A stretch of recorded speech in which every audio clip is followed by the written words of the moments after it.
വീഥികൾ പുണ്യവേദികളാകണം. പുണ്യവഴികളിലൂടെ യാത്രയും ചെയ്യണം. യാത്ര ചെയ്യും വേളയിൽ ഈശ്വരനെ ഓർക്കണം. ഈശ്വരനാണെന്തനം, ഈശ്വരനാണെന്തരം, ഈശ്വരനാണെന്തനം, ഈശ്വരനാണെന്തളം.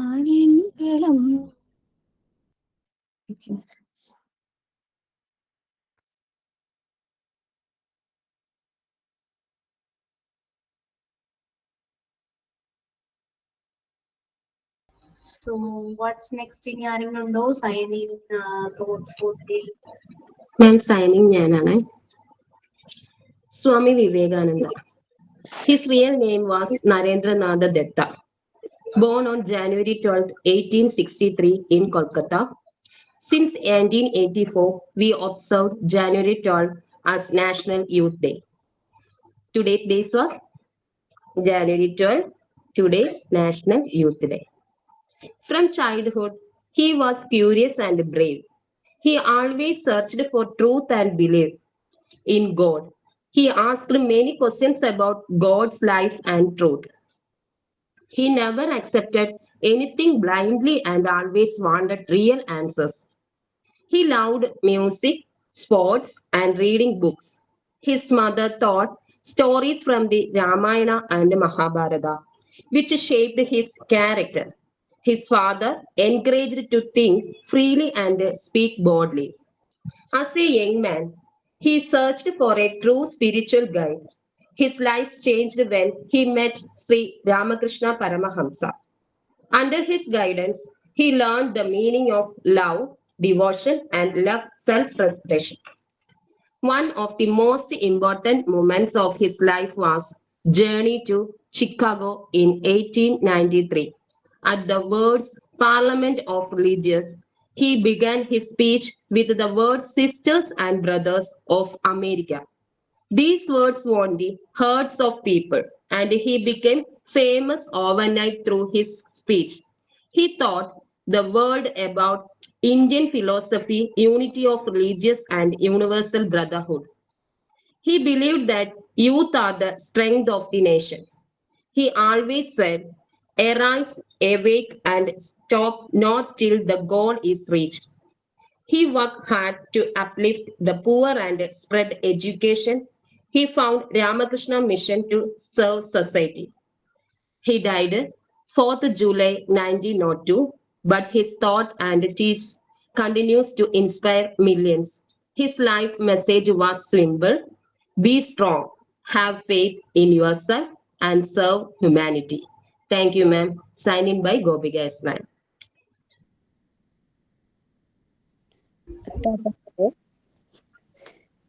ദിവസവും ഒരു തവണയെങ്കിലും അവരവരോട് സംസാരിക്കാൻ സമയം കണ്ടെത്തുക.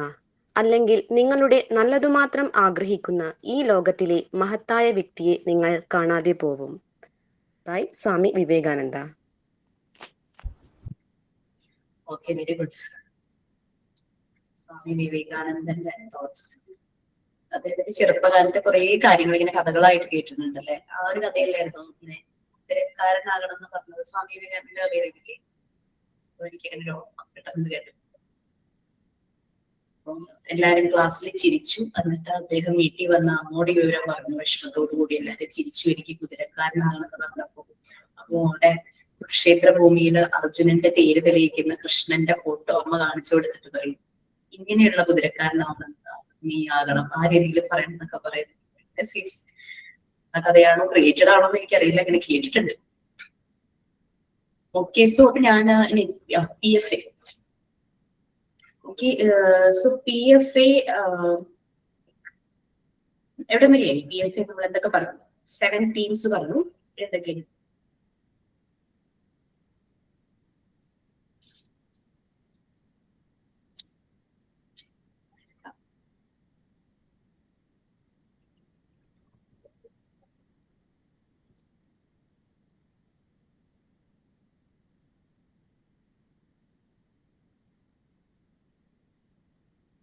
PF എവിടം വരെ ഏതൊക്കെ പറയാമോ?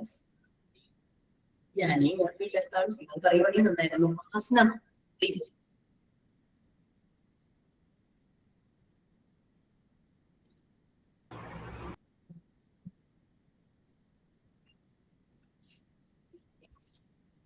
യെസ് പറഞ്ഞു.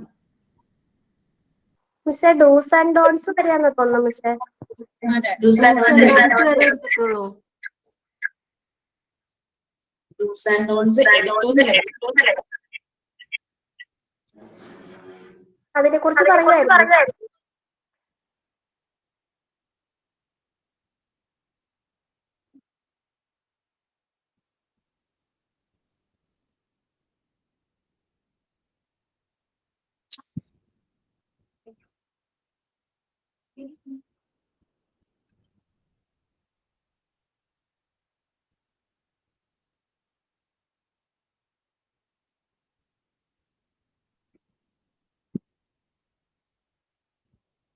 ഓക്കെ. ഡൂസ് ആൻഡ് ഡോൺസ് ഇതൊരു ഹീലിംഗ് സമയത്താണെങ്കിലും അല്ലെങ്കിലും നമുക്കറിയാം, നമുക്ക് ഓരോ സിറ്റുവേഷനിൽ എന്ത് പറയണം എന്ത് പറയണ്ട എന്നുള്ള ഒരു കോമൺ സെൻസ് നമ്മുടെ എല്ലാവരിലും ഉണ്ട്. രമ്യ, നമ്മളുടെ ആ ഒരു അഡീഷണൽ നോട്ട്സ് ഇല്ലേ PFA, അതാണ് കേട്ടോ സൈക്കോളജിക്കൽ ഫസ്റ്റ് എയ്ഡ്. ടെക്സ്റ്റിൽ വരുന്ന ഭാഗമല്ല, നമ്മളെ മെന്റൽ ഹെൽത്ത് ആൻഡ് ഹൈജീനോട് കണക്ട് ചെയ്ത് നമ്മൾ ഈ ഒരു ടോപ്പിക്കും കൂടെ ആഡ് ചെയ്ത് പറഞ്ഞു പോകുന്നുണ്ട്. ഓക്കെ, നമ്മൾ ആരോട് സംസാരിക്കുമ്പോഴും സിറ്റുവേഷൻ അനുസരിച്ച് നമുക്കറിയാം എന്ത് സംസാരിക്കണം, എങ്ങനെ പെരുമാറണം. അത് നമ്മുടെ ഒരു കോമൺ സെൻസ് ആണ്, നമ്മുടെ ഒരു വിവേകവും വിവേചന ബുദ്ധി അല്ലെ. വിവേകത്തോടെ പെരുമാറുന്നതും ഒരു വിവേചന ബുദ്ധിയുമാണ് അത്. ആൾക്കാർ പലപ്പോഴും ഇമോഷണലി ഔട്ട്ബേഴ്സ്റ്റ് ആകാറുണ്ട്.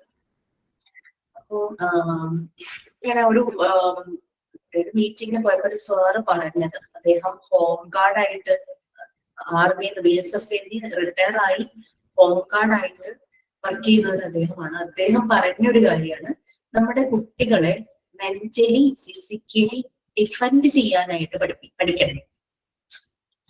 അതായത് ഫിസിക്കലിയും mental mechanism, mental defence mechanism നിങ്ങൾ പഠിച്ചു തോന്നുന്നു, നിങ്ങൾക്ക് അതിന്റെ ക്ലാസ് എടുത്തു തോന്നുന്നു, PDF ക്ലാസ് റൂമിലുണ്ട്. Yes, okay. അപ്പൊ അതുപോലെ മെന്റലി ഫിസിക്കലി ഡിഫെൻഡ് ചെയ്യാനായിട്ട് നമ്മുടെ കുട്ടികളെ പഠിപ്പിക്കണം എന്ന് തോന്നുന്നു. നമ്മളും അറിഞ്ഞിരിക്കണം അല്ലെങ്കിൽ പക്ഷെ കുറെ എക്സ്പീരിയൻസിൽ നമുക്ക് മനസ്സിലായിട്ടുണ്ടാവും ചില ആളുകളെ നമ്മൾ ആദ്യം അവരോട് എന്തെങ്കിലും കാര്യത്തില്, ഇപ്പോ ചിലര് നമ്മുടെ ഫ്രണ്ട് ആയിരിക്കാം, പക്ഷെ നമ്മൾ ആ ഫ്രണ്ട്ഷിപ്പിന്റെ പേരിൽ അവരെ ഒന്ന് നമ്മൾ എന്തെങ്കിലും കാര്യത്തിൽ ഒന്ന് കളിയാക്കുമ്പോൾ അവർക്ക് ഭയങ്കരമായിട്ട് ഫീൽ ചെയ്യുക, അല്ലെങ്കിൽ അവർ ഭയങ്കരമായിട്ട് നമ്മളോട് തിരിച്ച് ഔട്ട്ബേഴ്സ്റ്റ് ചെയ്യുക, ദേഷ്യപ്പെടുക ചെയ്ത് കഴിഞ്ഞാൽ നമുക്ക് മനസ്സിലായി നെക്സ്റ്റ് ടൈം നമ്മൾ ശ്രദ്ധിക്കും, അയാളോട് സംസാരിക്കും അല്ലെ. അപ്പൊ അത് നമ്മൾ മെന്റലി അപ്പൊ പ്രിപ്പയർഡ് ആവുകയാണ് ചെയ്യുന്നത്. അതുപോലെ ഈ സൈക്കോളജിക്കൽ ഫസ്റ്റ് എയ്ഡ് അല്ലെങ്കിൽ ഹീലിംഗ് നമ്മൾ ചെയ്യുമ്പോൾ നമ്മൾ ചെയ്യേണ്ടതും ചെയ്യാൻ പാടില്ലാത്ത കാര്യങ്ങൾ ഡൂസ് ആൻഡ് ഡോൺസ് ആണ് നെക്സ്റ്റ്. ഓക്കെ, സോ അതില് നമ്മൾ അവര് നമ്മളോട് സംസാരിക്കുകയാണ്, നമ്മൾ കേൾക്കുകയാണ്, നമ്മൾ അവരെ പ്രഷറൈസ് ചെയ്യരുത്, പക്ഷെ അവരെ കേൾക്കണം എന്നൊക്കെ നമ്മൾ പറഞ്ഞു. അപ്പോ നമ്മൾ എപ്പോഴും അവരോട് ഓണസ്റ്റ് ആയിരിക്കണം. കാരണം അവരുമായിട്ടൊരു ബോണ്ടിങ് നടക്കണമെങ്കിൽ അവർക്ക് തോന്നണം ഈ വ്യക്തി നമുക്ക് വിശ്വസിക്കാൻ പറ്റുന്ന ഒരാളാണ്, ട്രസ്റ്റ് വർത്തിയാണ്. പലപ്പോഴും ചില കാര്യങ്ങൾ സംസാരിക്കുമ്പോൾ അവർ ചോദിക്കും, ഇത് വേറെ ആരെങ്കിലും അറിയൂ, പുറത്തായി നിൽക്കുന്ന ആർക്കെങ്കിലും കേൾക്കാൻ പറ്റുമോ, അങ്ങനെയൊക്കെ ചിലർക്ക് ചോദിക്കും. അവർക്ക് ആവശ്യത്തിനുള്ള പ്രൈവസി പ്രൊവൈഡ് ചെയ്യുക എന്നുള്ളത് വളരെ ഇമ്പോർട്ടന്റ് തന്നെയാണ്. പിന്നെ കോൺഫിഡൻഷ്യൽ ആയിരിക്കണം, നമ്മൾ പറയണം, അവർക്കൊരു ഉറപ്പ് നമ്മൾ പറയുമ്പോൾ അവർക്ക് ഫീൽ ചെയ്യണം നിങ്ങൾ ഈ പറയുന്ന കാര്യങ്ങൾ വേറെ ആരും അറിയില്ല എന്ന് ഫീൽ ചെയ്യണം.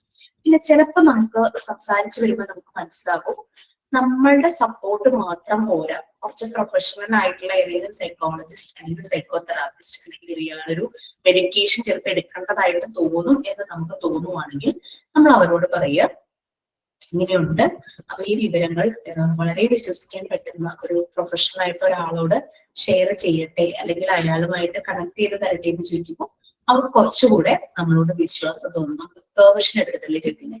നമ്മുടെ കുഞ്ഞുങ്ങൾ ചിലപ്പോൾ നമ്മുടെ അടുത്ത് വന്നിട്ട് വളരെ രഹസ്യമായിട്ട് ഇത് ആരോടും പറയരുതെന്ന് പറഞ്ഞിട്ട് നമ്മളോട് പറയൂലേ. കേൾക്കുമ്പോൾ നമുക്ക് പെട്ടെന്ന് ഭയങ്കര ഒരു ക്യൂട്ട്നെസ് തോന്നും, നമുക്കൊരു ചിരിയൊക്കെ വരും. പക്ഷെ എന്നാലും നമ്മൾ സീരിയസ് ആയിട്ട് തന്നെ അവർ ഭയങ്കര സീരിയസ് ആയിട്ടായിരിക്കും അത് പറയുന്നത്. നമ്മൾ അതേ ഫീലോട് കൂടി തന്നെ അത് കേൾക്കണം.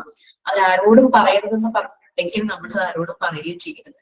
അപ്പോഴാണ് അപ്പൊ അവർക്കും ആ ഒരു ബോണ്ടിങ് വരും. അതേസമയം നമ്മളിപ്പോ നമ്മുടെ വീട്ടിലെ ഏതെങ്കിലും ഫാമിലി മെമ്പേഴ്സിനോട് പറഞ്ഞു അവരിവരെ കളിയാക്കാൻ തുടങ്ങുമ്പോൾ അവർക്ക് മനസ്സിലാകും ഞാൻ അമ്മോട് പറഞ്ഞതാണ്, ആരോടും പറയരുത് എന്നിട്ട് അമ്മ പറയും. പിന്നെ അവർ നമ്മളോട് പറയും. അതാണ്. അപ്പൊ ആ ഒരു ബോണ്ടിങ്ങിന് ചെറിയൊരു വിള്ളൽ വന്നു അല്ലെ. നമ്മൾ പറയരുതെന്ന് പറഞ്ഞിട്ട് അമ്മ ഇത് പറഞ്ഞല്ലോ. നമുക്ക് കേൾക്കുമ്പോൾ അതൊരു സില്ലി കാര്യമായിട്ട് തോന്നുന്നു, പക്ഷെ അവർക്ക് അതൊരു വലിയ കാര്യം തന്നെയാണ്. അതുപോലെ തന്നെയാണ് ഇവിടെ ഇങ്ങനെ ബോണ്ടായിട്ട് അങ്ങനെ മാനസികമായിട്ട് ബുദ്ധിമുട്ടുന്ന ആൾക്കാര് അവരുടെ പല കാര്യങ്ങളും ഷെയർ ചെയ്യുമ്പോൾ നമ്മൾ ഓണസ്റ്റ് ആയിരിക്കണം, ട്രസ്റ്റ് വർത്തി ആയിരിക്കണം. പിന്നെ ഇവര് പല കാര്യങ്ങളും പറയുമ്പോൾ നമ്മുടെ ഉള്ളിൽ അതിനെപ്പറ്റി അഭിപ്രായം ഉണ്ടാകാം, അഭിപ്രായ വ്യത്യാസങ്ങൾ ഉണ്ടാകാം. പക്ഷെ നമ്മൾ ആ രീതിയിൽ ഒരിക്കലും അവരോട് പെരുമാറരുത്. നമ്മളുടെ ഓൺ ബയസസും മുൻവിധികളൊക്കെ തോന്നും ഈ വ്യക്തി സംസാരിക്കാൻ തുടങ്ങുമ്പോഴോ അല്ലെങ്കിൽ ഇയാൾ സംസാരിക്കുന്ന കാര്യങ്ങൾ കേൾക്കുമ്പോഴൊക്കെ നമുക്ക് പല കാര്യങ്ങളും ചിലപ്പോൾ ഉൾക്കൊള്ളാൻ പറ്റാത്ത ഉണ്ടാകും, നമുക്ക് ആക്സെപ്റ്റ് ചെയ്യാൻ പറ്റാത്ത ഉണ്ടാകാം, നമുക്ക് ഡൈജസ്റ്റ് ചെയ്യാൻ പറ്റാത്തൊക്കെ ഉണ്ടാകും. പക്ഷെ അതൊന്നും നമ്മൾ പുറത്ത് കാണിക്കുക, അതെല്ലാം നമ്മൾ നമ്മുടെ ഉള്ളിൽ വെക്കുക എന്നുള്ളത് തന്നെയാണ്. പിന്നെ ചില ആളുകൾ പറയും എനിക്ക് ആരുടെയും ഹെൽപ്പ് ഒന്നും വേണ്ട, ഇതുപോലെ ഭയങ്കര റിബലായിട്ട് പെരുമാറും തുടക്കത്തിൽ. അപ്പൊ നമ്മൾ വളരെ കാമായിട്ട് അവരോട് പറയണം ഇപ്പൊ വേണ്ടെങ്കിൽ വേണ്ട, പിന്നീട് എപ്പോഴെങ്കിലും ഹെൽപ്പ് വേണമെങ്കിൽ ഞങ്ങളെ കോൺടാക്ട് ചെയ്യണം. നമുക്ക് ചിലപ്പോൾ ദേഷ്യം വരുമ്പോൾ ഒരു റിബലായിട്ട് പെരുമാറുമ്പോൾ വേണ്ടെങ്കിൽ വേണ്ടാന്നൊക്കെ ഫീല് തോന്നാം. പക്ഷെ ആ ഒരു തോന്നൽ നമുക്ക് വരരുത്. നമ്മൾ അവരുടെ എമ്പതി ഉണ്ടല്ലോ, അവരുടെ സ്ഥാനത്ത് നിന്നുകൊണ്ട് അവരുടെ പ്രശ്നങ്ങൾ മനസ്സിലാക്കിയിട്ട് അവരുടെ സ്ഥാനത്ത് നിന്നിട്ട് നമ്മൾ ചിന്തിക്കുമ്പോൾ നമുക്ക് അത് മനസ്സിലാവും. അപ്പൊ നമ്മൾ പറയും ശാന്തമായിട്ട് പറയണം, കാമായിട്ട് പറയണം, നിങ്ങൾക്ക് ഹെൽപ്പ് വേണ്ടെങ്കിലും സാരില്ല, എപ്പോഴെങ്കിലും വേണമെന്ന് തോന്നുവാണെങ്കിൽ ഒരു മടി വിചാരിക്കാതെ കോണ്ടാക്ട് ചെയ്യണം പറയും.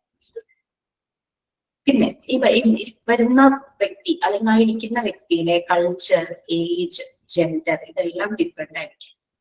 സ്ത്രീ ആയിരിക്കാം, പുരുഷനായിരിക്കാം, അതർ ജെൻഡർ ആയിരിക്കാം, കൊച്ചുകുട്ടിയായിരിക്കാം, അഡോളസെന്റ് ആയിരിക്കാം, നല്ല പ്രായമുള്ള ആളായിരിക്കാം, അങ്ങനെ പല പല ഏജ് കാറ്റഗറിയിലുള്ളവരായിരിക്കാം, പല കൾച്ചർ ഫോളോ ചെയ്യുന്നവരായിരിക്കാം, പല റിലീജിയസ് ബിലീഫ് ഉള്ളവരായിരിക്കാം അല്ലെ. അങ്ങനെ പല രീതിയിലുള്ളവരായിരിക്കാം വരുന്നത്. നിങ്ങളോട് പറഞ്ഞു തോന്നുന്നു, കാരണം എനിക്കറിയാവുന്ന നല്ലൊരു സൈക്കോളജിസ്റ്റ് സാർ ഉണ്ടായിരുന്നു. ഞാൻ പറഞ്ഞിരുന്നോ കഴിഞ്ഞ ക്ലാസ്സിൽ? മനസ്സിലായിരിക്കും. സാറ് ഭയങ്കര നല്ലൊരു മനുഷ്യനാണ്. സാർ നമ്മള് നല്ലപോലെ കേട്ടിരിക്കും.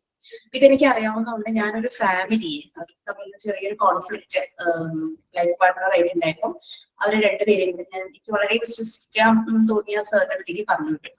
പോയവര് രണ്ടുപേരും ഹിന്ദുസ് ആയിരുന്നു, സാർ ക്രിസ്ത്യൻ ആണ്. അതൊന്നും ശരിക്കും ഇങ്ങനെ ഹീലിങ്ങിന് ഡസൻ മാറ്റേഴ്സ് കേട്ടോ, അങ്ങനത്തെ കാര്യങ്ങളൊന്നുമില്ല. ആ വ്യക്തികളുടെ റിലീജിയസ് ബിലീഫ് നമ്മൾ റെസ്പെക്ട് ചെയ്യണം, നമ്മൾ നമ്മുടെ ബിലീഫ് നമ്മൾ അത് ആക്സെപ്റ്റ് ചെയ്തു, അങ്ങനെയുള്ളൂ. അപ്പൊ കുറേ സംസാരിച്ച് അവർ ഭയങ്കര ഹാപ്പി ആയി. ശരിക്കും പറഞ്ഞു കഴിഞ്ഞാൽ അവർക്ക് അവരുടെ പ്രശ്നങ്ങൾ മനസ്സിലായി, അവർ ഓൾമോസ്റ്റ് സോർട്ട് ഔട്ട് ചെയ്തെല്ലാം കഴിഞ്ഞ് സിറ്റിംഗ് തീരാറായപ്പോ സാർ അവരോട് പറഞ്ഞു നിങ്ങൾ കൃപാസനത്തിൽ പോയി പ്രയർ അറ്റൻഡ് ചെയ്യാൻ പറഞ്ഞു. അതോടുകൂടി അവർക്ക് അദ്ദേഹത്തോടുള്ള ഇംപ്രഷൻ അങ്ങ് പോയി. അതുവരെ നല്ല രീതിയിൽ വന്ന ഒരു പ്രോസസ് ആയിരുന്നു. അപ്പൊ എനിക്കും സാർ അങ്ങനെ സംസാരിക്കുന്ന വ്യക്തിയാണെന്ന് എനിക്ക് അറിയില്ലായിരുന്നു. ഇത് പറഞ്ഞിട്ടുണ്ട് മിസ്, നേരത്തെ കഴിഞ്ഞ ക്ലാസ്സിൽ പറഞ്ഞായിരുന്നു. യെസ്, സാറിന്റെ ഒരു ബിലീഫാണത്. അത് ഫോളോ ചെയ്യുന്ന കുറെ പേരുണ്ട്. ഈവൻ നോൺ ക്രിസ്ത്യൻസും എല്ലാവരും കൃപാസനത്തിൽ പോകുന്നവരുണ്ട്. പക്ഷെ ഈ പോയ രണ്ട് വ്യക്തികൾക്ക് അത് ആക്സെപ്റ്റ് ചെയ്യാൻ പറ്റാതെ അവർക്കൊട്ടും അത് ഡൈജസ്റ്റ് ആവുന്നില്ലായിരുന്നു. അങ്ങനെ ഒരു പ്രശ്നം. അപ്പൊ അതിപ്പോ ഈവൻ അവര് റിലീജിയസ് ആയിട്ട്, അതായത് ഈ ക്ലയൻസ് റിലീജിയസ് ആയിട്ട് സംസാരിച്ചാലും നമ്മളുടെ ഭാഗത്തുനിന്ന് അതിനെ ഒപ്പോസ് ചെയ്യുന്ന രീതിയിലോ നമ്മൾ അതിനൊരു ഡിപ്ലോമാറ്റിക് ആയിട്ട് അതിനെ കരുതണം എന്നിരുന്നു.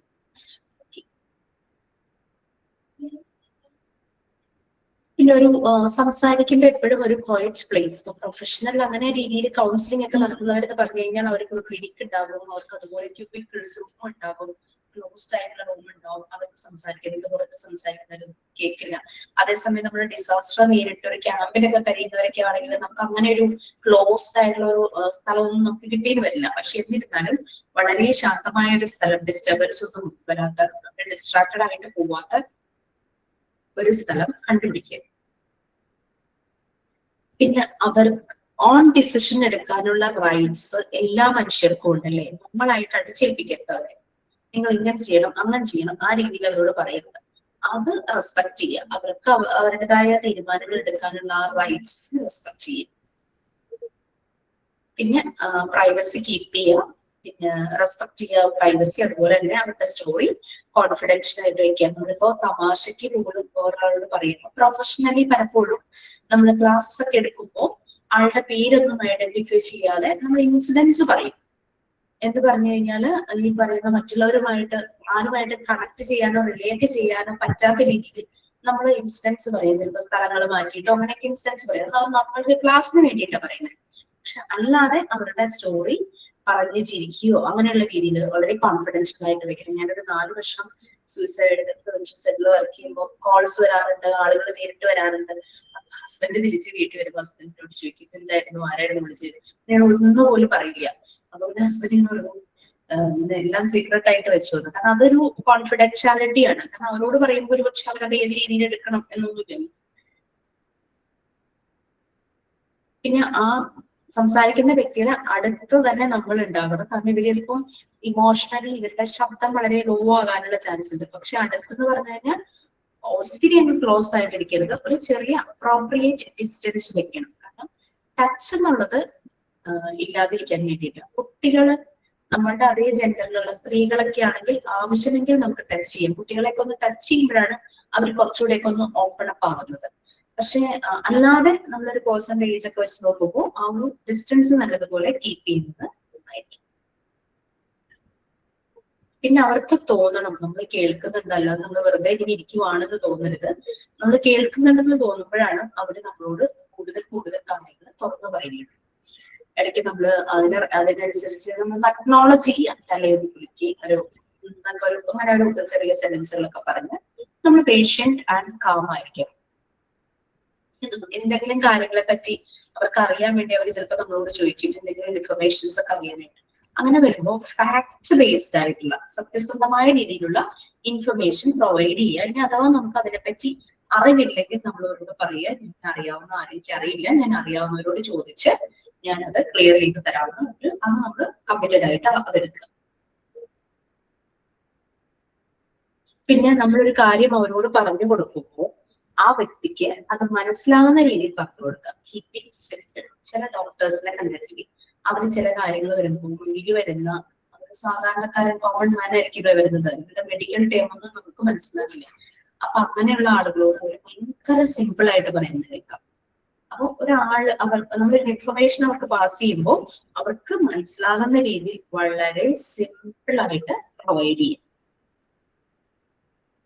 പിന്നെ അവർക്ക് ഇടയ്ക്ക് ഇവര് ചിലപ്പോൾ കരയാം, വല്ലാത്ത ഫീലിങ്സ് ഒക്കെ തോന്നാം. ഒരു പേര് ഇങ്ങനെ മെൻഷൻ ചെയ്യുന്നുണ്ടല്ലോ, ആഡ് ചെയ്യാനോ വല്ലതാണോ പ്രതീക്ഷ?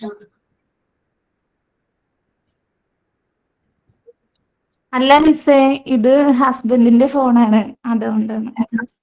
ഓ ശരി ശരി. ഹസ്ബൻഡിന്റെ ഫോണിലെ കാണുന്നേ, ഗൂഗിൾ മീറ്റ് കാണുന്നേ. ഓക്കെ ഓക്കെ പ്രതീക്ഷ. ഞാൻ വിചാരിച്ചു പ്രതീക്ഷ ഗ്രൂപ്പിലില്ല, ആഡ് ചെയ്യാൻ വല്ലതും പറയുവാണ്. ഓക്കെ, അവരുടെ ഫീലിങ്സ് നമ്മൾ അക്നോളജ് ചെയ്യുക. ചിലപ്പോൾ അവർ കരയുന്നുണ്ടാകാം. അപ്പൊ നമുക്ക് ആ ഒരു വ്യക്തി മുന്നിൽ ഇരുന്ന് കരയുമ്പോൾ നമ്മൾ ഭയങ്കര പ്ലീസിംഗ് ആയിട്ട് അയാളെ നോക്കിയിരിക്കുന്നത് ശരിയല്ലല്ലോ. അപ്പൊ അവരുടെ ഫീലിങ്സിനനുസരിച്ച് നമ്മൾ എംപത്തറ്റിക് ആവണം. അത് വീട്ടിലെ ചിലപ്പോൾ ആരെങ്കിലും മരിച്ചു പോയതോ അങ്ങനെയുള്ള കാര്യങ്ങളൊക്കെ ആയിരിക്കും അവർ പറയുന്നത്. അപ്പൊ നമുക്ക് പറയാം, I can imagine this is very sad for you. എനിക്ക് മനസ്സിലാവുന്നത് വളരെ വിഷമമുള്ള കാര്യങ്ങൾ തന്നെയാണ്. അല്ലെങ്കിൽ അവർ ഓർക്കില്ലേ, ഞാൻ എന്റെ ഇത്രയും വലിയ ദുഃഖം പറഞ്ഞിട്ട് മുന്നിലിരിക്കുന്ന ആള് കല്ല് പോലെ ഇരിക്കുകയാണ്. അങ്ങനെ ഒരു ഫീൽ അവർക്ക് തോന്നരുത്. പിന്നെ ചിലപ്പോ അങ്ങനെയുള്ള ഭയങ്കര വിഷമം പിടിച്ച ഘട്ടങ്ങളിൽ നിന്നും ഒരുപക്ഷെ ഉയർത്തെഴുന്നേറ്റ ആളുകളൊക്കെ ആയിരിക്കാം നമ്മുടെ മുന്നിലിരിക്കുന്നത്. അങ്ങനെയുള്ള വ്യക്തികളെ അവരുടെ ആ ഒരു സ്ട്രെങ്ത് അത് അക്നോളജ് ചെയ്യാം. അങ്ങനെ പറഞ്ഞപ്പോഴാണ് ഞാൻ ഓർത്തത്. ശ്രീജിതോട് പറവൂരുള്ള കുറെ ആൾക്കാർക്ക് അറിയുന്നതായിരിക്കാം.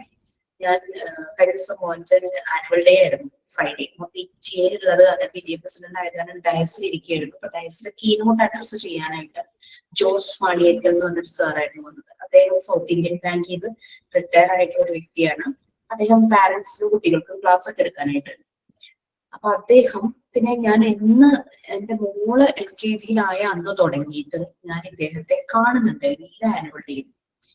ഇദ്ദേഹത്തിന്റെ മകള് തേജ എന്ന് പറഞ്ഞ കുട്ടി പഠിച്ചിരുന്നത് അപ്പോൾ ഇവര് പഠിച്ച ഈ സ്കൂളിലായിരുന്നു പഠിച്ചതെന്ന് വെച്ചാൽ LKG UKG മാത്രം. അത് കഴിഞ്ഞപ്പോൾ വേറെ സ്കൂളിലേക്ക് പോയി. ഈ തേജ എന്ന് പറഞ്ഞു കഴിഞ്ഞാല് വളരെ വളരെ പ്ലീസിംഗ് ആയിട്ടുള്ള ഒരു കുട്ടിയായിരുന്നു. വെള്ളാരൊക്കെ ഉണ്ടായിരുന്നു, പൂച്ചക്കണ്ണ പോലെയായിരുന്നു തേജയുടെ. തേജ എല്ലാവരും ശ്രദ്ധിക്കും. തേജ +2 എല്ലാം കഴിഞ്ഞിട്ട് MBBS തേജയ്ക്ക് അഡ്മിഷൻ കിട്ടി.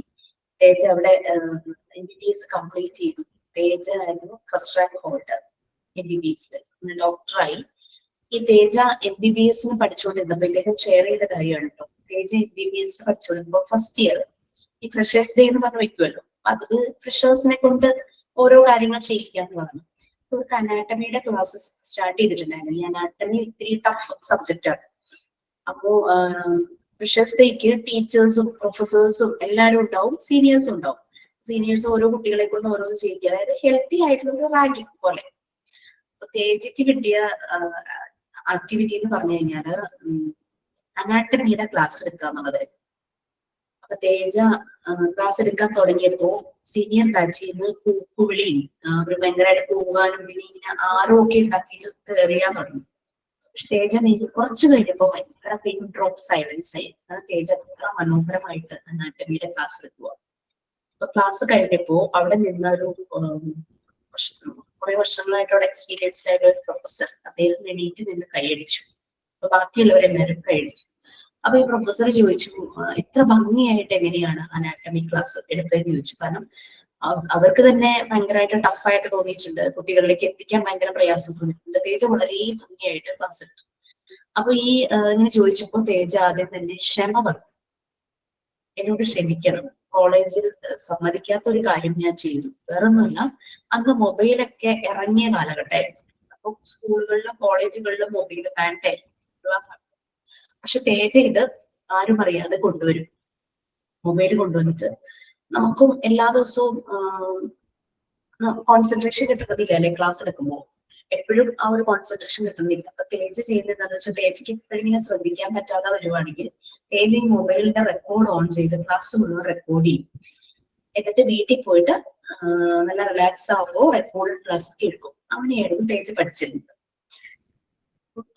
എല്ലാവരും കൈയടിക്കുകയും ചെയ്തു. അങ്ങനെ തേജ ഫസ്റ്റ് റാങ്ക് ഹോൾഡറായിട്ട് ഇറങ്ങി, ഡോക്ടറായി.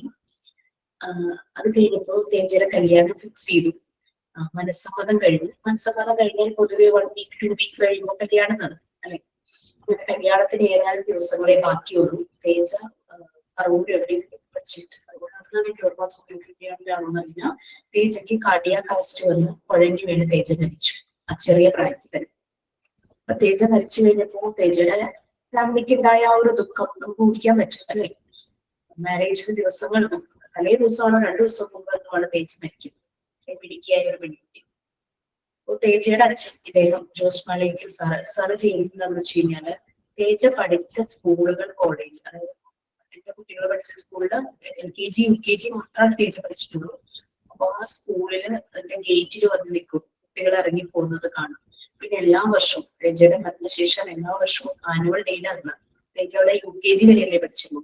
UKG പഠിക്കുന്ന നല്ല പെർഫോമർ ആയിട്ടുള്ള ഒരു കുട്ടിയെ കണ്ടെത്തി. പെർഫോമർ മാർക്ക് നല്ലത് കിട്ടിയത് മാത്രമല്ല, ആക്ടിവിറ്റീസിലും എല്ലാത്തിലും നല്ലതായിട്ട് പെർഫോം ചെയ്യുന്ന ഒരു കുട്ടിയെ സ്കൂളിന്റെ അധികൃതരുടെ സഹായത്തോടു കൂടി മനസ്സിലാക്കി ആ കുട്ടിക്ക് ഒരു മൊമെന്റോ ആനുവൽ ഡേക്ക് ആ സ്റ്റേജിൽ വെച്ച് അദ്ദേഹം കൊടുക്കും. ഈ ഫസ്റ്റ് ഇയർ തുടങ്ങി ആനുവൽ ഡേക്ക് പോകുമ്പോൾ ഈ കാഴ്ച കണ്ടിട്ടുള്ള എല്ലാ പാരന്റ്സിന്റെയും ടീച്ചേഴ്സിന്റെയും കണ്ടു നനയാതിരുന്നിട്ടില്ല. കാരണം അതുപോലെ ഭയങ്കര വികാരപരമായ ഒരു നിമിഷമായിരിക്കും ആ സമയത്ത്. ഇദ്ദേഹം ചെയ്യുന്നത് ആ കുട്ടിയുടെ മുന്നിൽ മുട്ടുകുത്തിക്കുന്ന, കുട്ടിയുടെ കയ്യിൽ ചുംബിച്ച് കുട്ടിയുടെ നെറ്റിയിൽ വെച്ചിട്ടാണ് ഈ മൊമെന്റോ കൊടുക്കുന്നത്. കുട്ടിയെ ഹഗ് ചെയ്യും. കുട്ടിക്ക് ആ ഫീലിങ്സ് മനസ്സിലാകില്ല, കാരണം കുട്ടിയാണല്ലോ. ബാക്കി നമ്മളുടെ എല്ലാം കണ്ണു നിറയും. അങ്ങനെ എല്ലാ വർഷവും ഞങ്ങൾ ഈ സീൻ കാണാറുണ്ട്. ഇപ്രാവശ്യമാണ് അദ്ദേഹത്തെ ഒന്ന് ആദരിക്കണം എന്ന് വിചാരിച്ച് അദ്ദേഹത്തിന് മുഖ്യ പ്രഭാഷകനായിട്ട് വെക്കുന്നത്. അപ്പോഴാണ് അദ്ദേഹം തേജ ഇങ്ങനെ മൊബൈലിൽ റെക്കോർഡ് ചെയ്ത കാര്യങ്ങളൊക്കെ പറഞ്ഞു. അദ്ദേഹം പറയുവാണ്, ആ ഒരു ഇലക്ട്രോണിക് ഗാഡ്ജറ്റ് ഇപ്പൊ നമ്മുടെ കുട്ടികള് പല പല അല്ലാത്ത ആവശ്യങ്ങൾക്ക് ഉപയോഗിക്കും. അപ്പൊ അന്ന് തേജ അതൊരു നല്ല കാര്യത്തിന്, അതുകൊണ്ട് ഇതുകൊണ്ട് നല്ല ഗുണങ്ങളും ഉണ്ട്, ദോഷവശങ്ങളും ഉണ്ട്. അപ്പൊ ആ നല്ല വശം മനസ്സിലാക്കി കുട്ടികൾ അത് ഉപയോഗിക്കുവാണെങ്കിൽ, അതിനെ നമ്മൾ അവരെ സപ്പോർട്ട് ചെയ്യുകയാണെങ്കിൽ ബുദ്ധിമുട്ടില്ല എന്നാണ് അദ്ദേഹം പറഞ്ഞത്. അദ്ദേഹം വേറൊരു കാര്യം കൂടെ ആഡ് ചെയ്തു. അതായത് നമ്മളിപ്പോ ഇവരെ ഇങ്ങനെ ഊട്ടി വളർത്തുവാണ്. അതായത് ഇവർക്ക് ആവശ്യത്തിനും അനാവശ്യത്തിനുള്ള ഭക്ഷണം പ്രൊവൈഡ് ചെയ്ത് ഇവരുടെ ശാരീരിക വളർച്ചയ്ക്കാണ് നമ്മൾ കൂടുതൽ മുൻതൂക്കം കൊടുക്കുന്നത്. ഇവരുടെ മാനസികം, ബുദ്ധിപരം ആ രീതിയിലുള്ള വളർച്ച ഈ പറ്റി ചിന്തിക്കുന്ന പോലുമില്ല പലപ്പോഴും എന്ന് അദ്ദേഹം പറയട്ടെ. അപ്പോ അവിടെ അദ്ദേഹത്തിന്റെ ലൈഫിൽ ഒരു തീരാ നഷ്ടമാണ് സംഭവിച്ചത്. തേജ മരിച്ചത് ആ ഒരു അച്ഛനെ സംബന്ധിച്ച്, ആ അമ്മയെ അല്ലെങ്കിൽ ആ ഫാമിലിയെ സംബന്ധിച്ച് വളരെ വിഷമകരമായ ഒരു അവസ്ഥയായിരുന്നു. പക്ഷെ മരണത്തിന് ശേഷം എങ്ങനെ ആ പ്രകാശം മറ്റുള്ളവരിലേക്ക് എത്തിക്കാം എന്നുള്ളത് അദ്ദേഹം കാണിച്ചത്. തേജ ബാക്കി പഠിച്ച സ്കൂളിലും ഇതുപോലെ തന്നെ അദ്ദേഹം പോയി ഇതുപോലെ തന്നെ തേജയുടെ ഓർമ്മയ്ക്ക് വേണ്ടിയിട്ട് എന്തെങ്കിലും ചെയ്തിട്ട് അദ്ദേഹം വരും. അദ്ദേഹത്തിന്റെ ഈ പ്രവർത്തികൾ കണ്ട് തേജയെ നേരിട്ട് പോലും അറിയാത്തവരെ, കാണാത്തവര് ഇപ്പൊ തേജയ്ക്ക് വേണ്ടി കഥകളും കവിതകളും എഴുതുവാണ് നമ്മുടെ ലോകത്തിന്റെ പല ഭാഗത്ത് നിന്നിട്ട്. അപ്പൊ തേജ ഇപ്പോഴും എല്ലാവരുടെയും മനസ്സിൽ ജീവിക്കുന്നു. ഈ ലോകം വിട്ടുപോയിട്ടുണ്ടെങ്കിൽ തേജ ജീവിക്കും. ആ ഒരു വ്യക്തി അത്രയും മെന്റലി ഡൗൺ ആയിട്ട് ആ സാർ മാറിയെങ്കിലും സാർ അതിൽ നിന്നും ഉയർത്തെഴുന്നേറ്റ്. ആ ഒരു ധൈര്യം നമുക്കത് അദ്ദേഹത്തിന് വേണ്ടി നമുക്ക് കൊണ്ടുകൊടുക്കാതിരിക്കാൻ പറ്റും. അപ്പൊ അതുപോലെ നമ്മുടെ മുന്നിൽ വരുന്ന വ്യക്തികളുടെ സ്ട്രെങ്ത് അത് നമ്മൾ അക്നോളജ് ചെയ്യാൻ വേണം. അല്ലാതെ അവരെ ഹെൽപ്ലെസ് ആണെന്നുള്ള തോന്നലല്ല അവർക്ക് വരുന്നത്. അവർക്ക് അവരുടെ കാര്യങ്ങൾ ചെയ്യാനുള്ള പൊട്ടൻഷ്യൽ ഉണ്ട് എന്നുള്ളത് മനസ്സിലാക്കുന്നതും കൂടിയാണ് നമ്മൾ അവരെ അക്നോളജ് ചെയ്യുമ്പോൾ. പിന്നെ ചില സമയത്ത് അവര് പെട്ടെന്ന് സൈലന്റിലേക്ക് പോകും. ആ ഒരു സൈലൻസ് നമ്മൾ അലോ ചെയ്യുക, അല്ലെങ്കിൽ പറയുന്നതോ നമ്മൾ പ്രഷറൈസ് ചെയ്യുക. ഓക്കെ, ഇനി നമ്മൾ ചെയ്യാൻ പാടില്ലാത്ത കാര്യങ്ങൾ,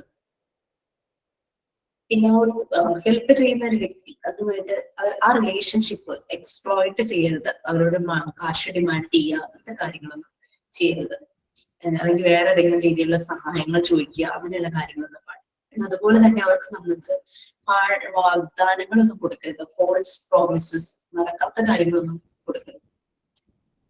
പിന്നെ നമുക്ക് ഭയങ്കര കഴിവുണ്ടെന്നുള്ളത് ഒരിക്കലും എക്സാജറേറ്റ് ചെയ്യരുത്. നമ്മൾ അവരുടെ മുന്നിൽ സിമ്പിൾ ആയിട്ടുള്ള ഒരു വ്യക്തിയാണ്. നമ്മുടെ സ്കിൽസ് ഒന്നും അവരുടെ മുന്നിൽ തുറന്നു കാണിക്കുന്ന ആവശ്യമില്ല. പിന്നെ ധൃതി പിടിച്ചോ അത് ക്ലോസ് ചെയ്യുകയോ അവരെ ഫോഴ്സ് ചെയ്യുകയോ അങ്ങനത്തെ കാര്യങ്ങളൊന്നും ചെയ്യരുത്. പിന്നെ അവരുടെ കഥ പറയാനായിട്ട് ചിലപ്പോൾ അവർ പ്രിപ്പയർഡ് ആയിരിക്കില്ല, അവരുടെ കാര്യങ്ങൾ തുറന്ന് പറയാനായിട്ട് അവർക്ക് സമയം വേണമെങ്കിൽ അതിന് അവരെ പ്രഷറൈസ് ചെയ്യാം. പിന്നെ അവര് ഇത് പറഞ്ഞുകൊണ്ടിരിക്കുന്ന സമയത്ത് നമ്മൾ അതിനകത്ത് തടസ്സം ഉണ്ടാക്കരുത്. തടസ്സം ഉണ്ടാക്കരുത് എന്ന് നമ്മളുടെ എണീറ്റ് പോവുക, ഫോൺ അറ്റൻഡ് ചെയ്യാൻ പോവുക, ഫോണിൽ സംസാരിക്കാൻ പോവുക.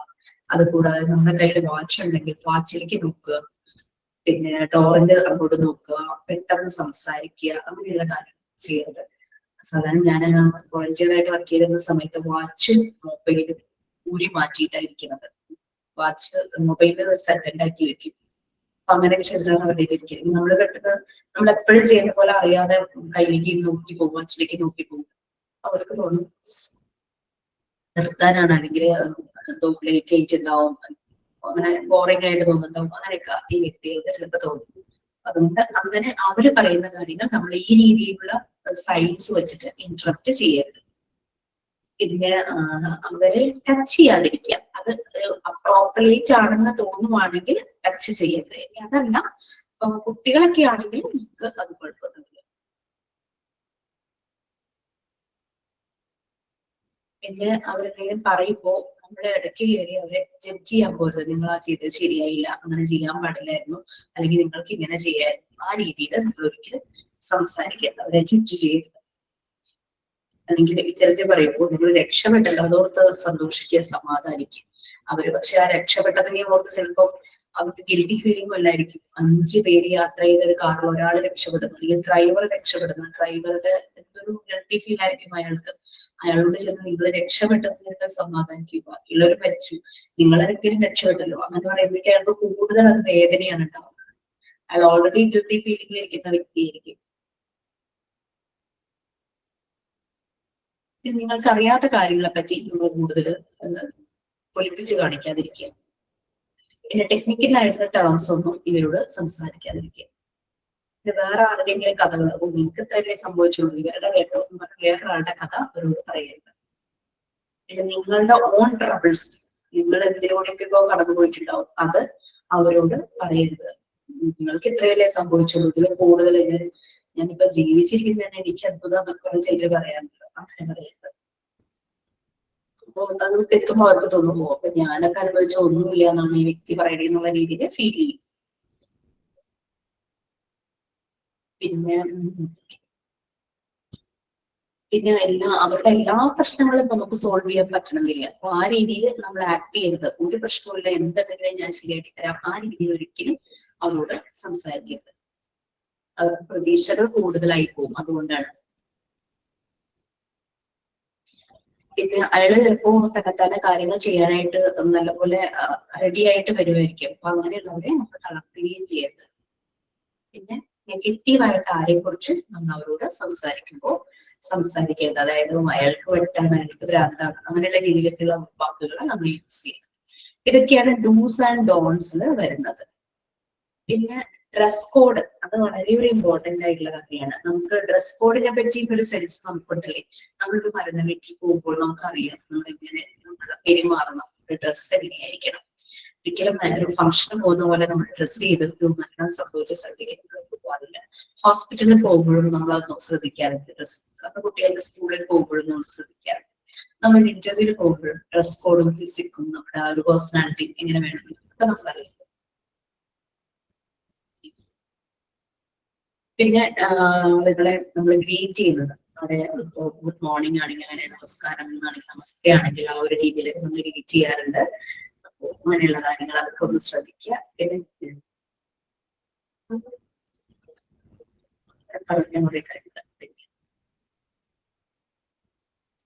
പിന്നെ ആക്ഷൻ പ്രിൻസിപ്പിൾസ്, അതാണ് ഇനി അടുത്തത് മെയിൻ ആയിട്ട് വരുന്ന പോയിന്റ്. നമുക്ക് ഈ ഒരു PFA കൊടുക്കുമ്പോൾ 3 ആക്ഷൻ പ്രിൻസിപ്പിൾസ് ഉണ്ട് PFAക്ക്. ഫസ്റ്റ് വൺ ലുക്ക് എന്ന് പറഞ്ഞു കഴിഞ്ഞാൽ ഈ വ്യക്തിക്ക് സേഫ്റ്റിക്ക് വേണ്ടിയിട്ട് എന്തെല്ലാം കാര്യങ്ങൾ ചെയ്തു കൊടുക്കണം, അവരുടെ നീഡ്സ് എന്തൊക്കെയാണ്, അതെല്ലാം അവരുടെ പ്രശ്നങ്ങൾ നോക്കിയിട്ട് അവർക്ക് ആവശ്യമായ സേഫ്റ്റി മെഷേഴ്സും അവരുടെ ബേസിക് നീഡ്സും പ്രൊവൈഡ് ചെയ്യുക എന്നുള്ളതാണ് നോക്കുന്നത്. പിന്നെ ചിലപ്പോൾ വളരെ സീരിയസ് ആയിട്ടുള്ള കേസസ് ഒക്കെ ആണെങ്കിൽ അതിനനുസരിച്ച് അവർക്ക് വേണ്ടുന്ന എന്തെല്ലാം സൗകര്യങ്ങൾ ചേർത്ത് കൊടുക്കണം, അതൊക്കെ പ്രയോറിറ്റൈസ് ചെയ്തിട്ട് അത് കാര്യങ്ങൾ പ്രൊവൈഡ് ചെയ്യുക. പിന്നെ നെക്സ്റ്റ് ഇപ്പൊ ലുക്ക് എന്നുള്ളതിലായിരുന്നു ഈ കാര്യങ്ങൾ. അവരുടെ സേഫ്റ്റി മെഷേഴ്സ്, ബേസിക് നീഡ്സ്, അവരുടെ പ്രോബ്ലംസ് മനസ്സിലാക്കി അവരെ കൂടുതൽ കംഫർട്ട് ആക്കുക, അങ്ങനെയുള്ള കാര്യങ്ങൾ. നെക്സ്റ്റ് പിന്നെ അതുപോലെ അവരെ കേൾക്കുക, ലിസൺ, അതൊക്കെ അതിനകത്ത് വരും ലുക്ക് എന്നുള്ളതിൽ. പിന്നെ link, major part of PFA ആണ് ലിങ്ക് എന്ന് പറയുന്നത്. പിന്നെ അവരെ ഇൻഫർമേഷൻസുമായിട്ട് കണക്ട് ചെയ്യുക, സപ്പോർട്ട് കൊടുക്കുന്ന ഓർഗനൈസേഷൻ, സർവീസ് ഏജൻസീസ്, ഇവരൊക്കെയായിട്ട് ലിങ്ക് ചെയ്യുക, കണക്ട് ചെയ്യുക, അതാണ് ലിങ്ക് ഉദ്ദേശിക്കുന്നത്. ഫോളോ അപ്പ് ചെയ്യുക, ആ ഒരു സഹായം അവരിൽ നിന്നും അവർക്ക് കിട്ടിയോ. കാരണം എല്ലാ കാര്യങ്ങളും പ്രൊവൈഡ് ചെയ്യാൻ നമുക്ക് പറ്റില്ല. നമുക്കത് പ്രൊവൈഡ് ചെയ്യുന്ന ഏജൻസീസ്, ഗവൺമെന്റ് അതോറിറ്റീസ്, ഓർഗനൈസേഷൻ, അങ്ങനെയുള്ളവരൊക്കെ ആയിട്ട് നമുക്ക് കണക്ട് ചെയ്ത് കൊടുക്കാനേ പറ്റുള്ളൂ. ആ ഒരു ലിങ്ക് ചെയ്ത് കൊടുക്കുക. കുറെ അതിനകത്ത് PFA അതിനെ കുറിച്ച് എഴുതിയിട്ടുണ്ട്. ലിസൺ നമ്മൾ ഓൾറെഡി പറഞ്ഞു, അവിടെ കേൾക്കുക എന്നുള്ളത് അത് നല്ലൊരു ടാസ്ക് ആണ് കേട്ടോ. കേൾക്കുക എന്ന് പറയുന്നത് ആ ഒരു നമ്മുടെ ഹൃദയം കൊണ്ട് കേൾക്കുന്ന ഒരു കാര്യം. നമുക്ക് എല്ലാവർക്കും സംസാരിക്കാൻ ഭയങ്കര ഇഷ്ടമായിരിക്കും, പക്ഷെ കേൾക്കുന്ന ഒരു ഇത് വരുമ്പോ നമുക്ക് ഒരു ചെറിയ ഇത് വരും. പക്ഷെ നമ്മൾ കേൾക്കാൻ തുടങ്ങി കഴിയുമ്പോൾ അത് ശരിയാവും.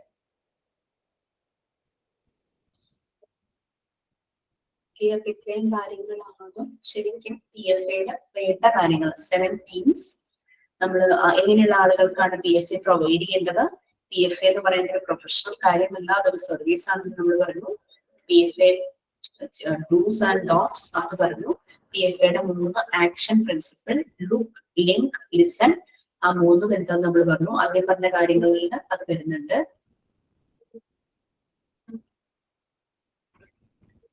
ഇത്രയും ആണ് ഇതിനകത്ത് നമ്മൾ PFA നമ്മൾ അറിഞ്ഞിരിക്കേണ്ടത് ഇത്രയും കാര്യങ്ങളേ ഉള്ളൂ. എന്തൊക്കെയാണ് 7 തീംസ്. പിന്നെ PFA എന്ന് പറയുന്നത് ഒന്ന് നമ്മൾ ബ്രീഫായിട്ട് പറഞ്ഞു. PFA ഒരു പ്രൊഫഷണൽ ആയിട്ട് ചെയ്യുന്ന കാര്യമല്ല എന്നുള്ളത് പറഞ്ഞു. പിന്നെ ഡൂസ് ആൻഡ് ഡോൺസ്, PFA ചെയ്യാൻ പാടില്ലാത്തതും ചെയ്യേണ്ടതായിട്ടുള്ള കാര്യങ്ങൾ, PFAയുടെ ആക്ഷൻ പ്രിൻസിപ്പിൾസ് അത് പറഞ്ഞു. ലോങ് ടേം റിക്കവറിക്ക് എന്തെല്ലാം ശ്രദ്ധിക്കണം, അത്രയുമാണ് നിങ്ങൾ PFAയിൽ അറിഞ്ഞിരിക്കേണ്ടത്. ബാക്കി നിങ്ങൾ സമയം കിട്ടുമ്പോൾ വെറുതെ ഒന്ന് വായിച്ചു നോക്കാം. നിങ്ങൾക്ക് അത് യൂസ്ഫുൾ ആവും. ആരുടെയെങ്കിലും കാര്യങ്ങളിൽ എന്തെങ്കിലും കാര്യം സംസാരിക്കാനോ ആരെങ്കിലും കേൾക്കുമ്പോഴൊക്കെ അത് യൂസ്ഫുൾ ആവും. ഇതോടുകൂടി നിങ്ങളുടെ പാർട്ട് 1 കഴിയുവാണ്. പാർട്ട് 2 സബ്ജക്ട് ഒരു സബ്ജക്ട് കഴിഞ്ഞു, ചൈൽഡ് ഡെവലപ്മെന്റ് കഴിഞ്ഞു. ഇനി ചൈൽഡ് സൈക്കോളജിയാണ്. ചൈൽഡ് സൈക്കോളജിയുടെ സൈക്കോളജി കഴിഞ്ഞു അല്ലെ? സൈക്കോളജി എടുത്തോ ടീച്ചർ? എടുത്തു.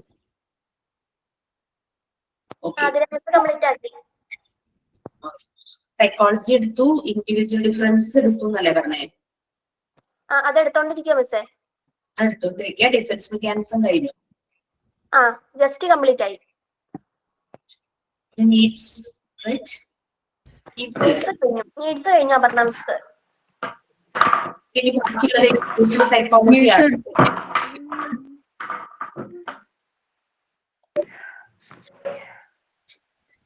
സൈക്കോളജി മാത്രമേ ഉള്ളൂ. പറയാനുണ്ടോ മിസ്സേ? ഞങ്ങൾക്ക് ട്രെയിനിങ്ങിനെ കുറിച്ച് കുറച്ച് ഡൗട്ട് ഉണ്ട് മിസ്സേ.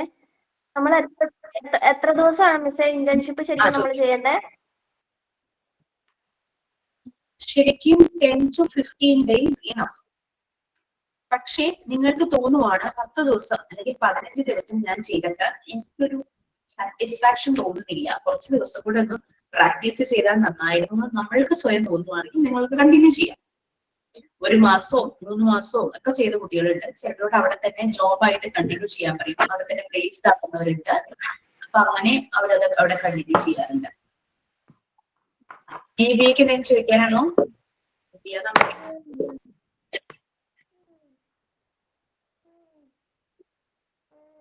ബേബിയൊക്കെ മ്യൂട്ട് ചെയ്യാമോ? എന്തെങ്കിലും ചോദിക്കാനുണ്ടോ?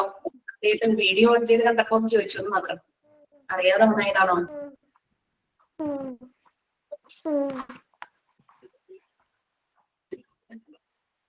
നിധിയെ കേൾക്കുന്നില്ല. ഓക്കെ, സോ നമുക്ക് 10 to 15 days മതി. പക്ഷേ അത് നിങ്ങളുടെ ഒരു തോട്ടാണ് കേട്ടോ. കാരണം എനിക്ക് പോരാ എന്ന് തോന്നിയാൽ ഡെഫിനറ്റ്ലി കണ്ടിന്യൂ ചെയ്യണം. പിന്നെ ആദ്യം നമ്മളുടെ വീടിനടുത്ത് കംഫർട്ടബിൾ ആയിട്ട് പോകാൻ പറ്റുന്ന മേ ബി ഒന്ന് മ്യൂട്ട് ചെയ്യാം.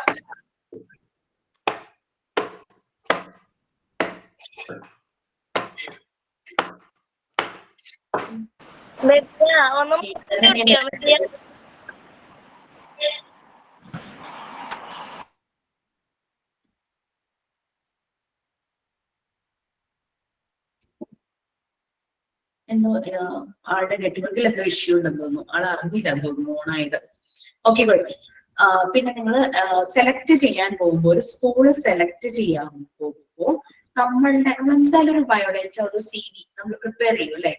അതിൽ നമ്മളെ സ്കൂളിലാണ് ടീച്ചിങ് പ്രാക്ടീസ് ചെയ്തതെന്ന് കൊടുക്കുമ്പോൾ അത് നമുക്ക് നമ്മളുടെ ഗ്രേഡിങ് ഒന്ന്, നമ്മുടെ സ്കെയിലിംഗ് ഒന്ന് കൂട്ടുന്ന രീതിയിലുള്ള ഒരു സ്കൂളാണ്. ഇത് നന്നായിരിക്കും. നിങ്ങളുടെ പ്രീവിയസ് ബാച്ചിലെ കുട്ടികൾ ചെയ്തത് ഞാൻ പറയും. അവര് CBSE സ്കൂൾസ് ആണ് കൂടുതലും എല്ലാവരും സെലക്ട് ചെയ്തത്. CBSE സ്കൂളിലാകുമ്പോൾ നമുക്ക് കുറച്ച് അത് അപ്ലൈ ചെയ്യാൻ പറ്റി. പിന്നെ ഗവൺമെന്റ് സ്കൂൾ സെലക്ട് ചെയ്തിട്ട് നിങ്ങൾ പഠിച്ച സ്കൂൾ അല്ലെങ്കിൽ നിങ്ങളുടെ മക്കൾ പഠിക്കുന്ന സ്കൂൾ അങ്ങനെയൊക്കെ നോക്കി സെലക്ട് ചെയ്തിരുന്നു. പിന്നെ ചിലരെ വേക്കൻസീസ് വരാൻ ചാൻസ്, അല്ലെങ്കിൽ വേക്കൻസി എവിടെ ഉണ്ട് എന്ന് അവിടുത്തെ ഏതെങ്കിലും ഒരു സ്റ്റാഫ് അല്ലെങ്കിൽ ടീച്ചർ പറഞ്ഞു. അപ്പൊ അവിടെ അങ്ങനെയാണെങ്കിൽ അവിടെ എനിക്ക് കിട്ടുമല്ലോ എന്നുള്ളതിന് ആ രീതിയിൽ സെലക്ട് ചെയ്തവർ ഉണ്ട്. പിന്നെ ഒത്തിരി യാത്ര ചെയ്ത് പോയി ചെയ്യുന്നത് നമ്മൾ സെലക്ട് ചെയ്യാതിരിക്കുക. വേറെ ഒന്നും കൊണ്ടല്ല, നമുക്ക് അതിനൊരു ഇൻകം ഇല്ലല്ലോ.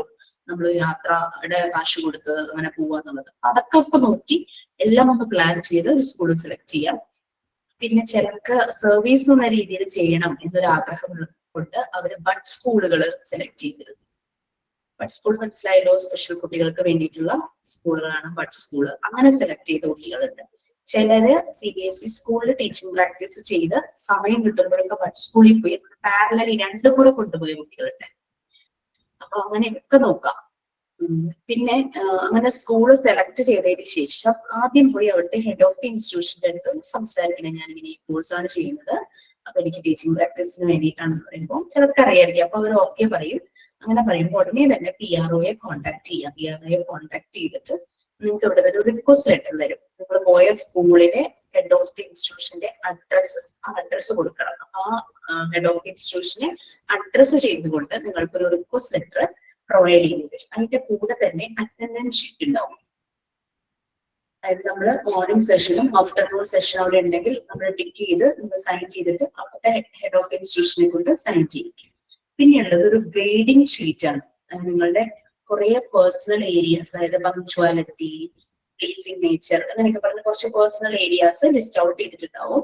അത് നോക്കിയിട്ട് അവിടുത്തെ ഹെഡ് ഓഫ് ഇൻസ്റ്റിറ്റ്യൂഷൻ നമ്മുടെ ഇത് കഴിയുമ്പോൾ, നമ്മുടെ ടീച്ചിങ് പ്രാക്ടീസ് കഴിയുമ്പോൾ ആൾ അതിനകത്ത് മാർക്ക് എൻറ്റർ ചെയ്ത് സൈനും സീലും ചെയ്തു തരും.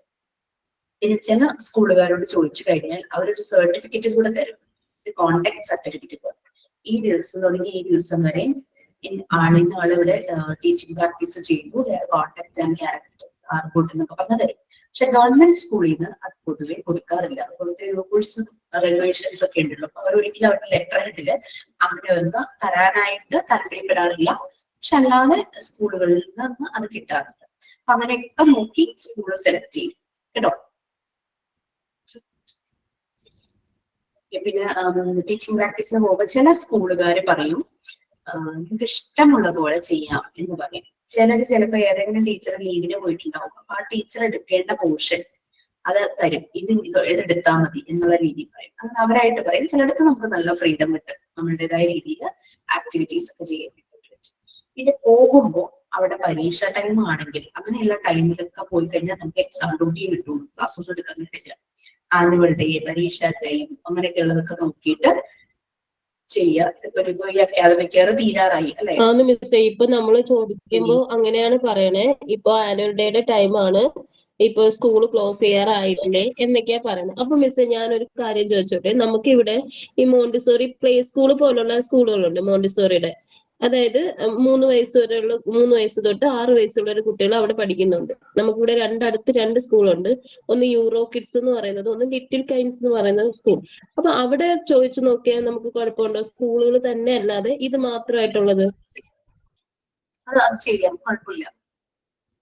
അവിടെ ചെയ്യാലോ, ചെയ്യാം. ഓക്കെ.